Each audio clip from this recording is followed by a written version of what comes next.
Faisons un pas pour nous arrêter au centre de la création à l'homme. Comment expliquer l'homme? Que n'a-t-on pas écrit, que n'écrit-on pas encore sur l'évolution des mollusques et sur la préhistoire de l'Homo sapiens, l'homme? Comment expliquer Adam en tant que premier représentant de la race? Il y a dans les Écritures un petit passage qui répond à cette question.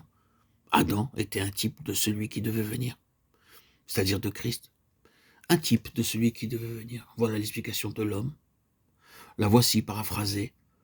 L'intention primitive de Dieu, c'était que chaque homme apparaissant sur la terre devint conforme à l'image de son Fils Jésus-Christ.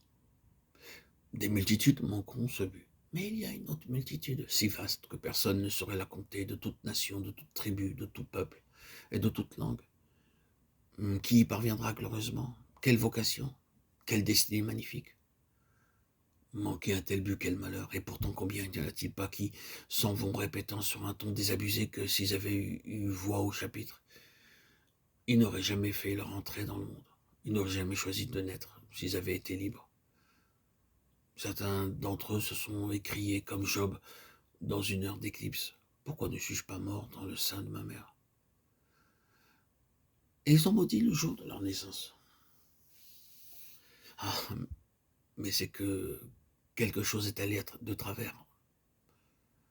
Et ce n'est pas ainsi que Dieu l'avait voulu.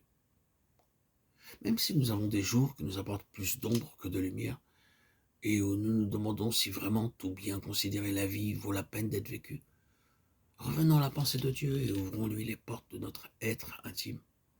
Du point de vue de Dieu, notre naissance représente pour nous un privilège inestimable. C'est le plus grand honneur qui pouvait nous être conféré. Il n'y paraît pas tous les jours, sans doute, et nous ne donnons pas constamment ce langage. Mais sur ce point-là, nous sommes toujours contraints de revenir au point de vue de Dieu.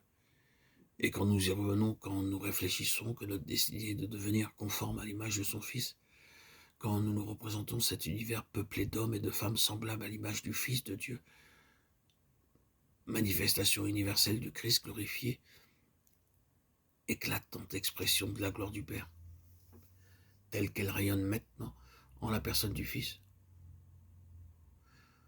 N'est-ce pas là un privilège?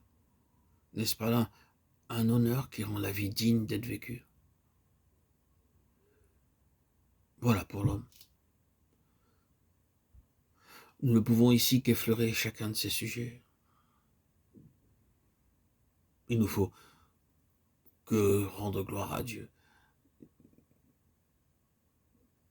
pour cette explication que nous avons de ce qu'est l'homme.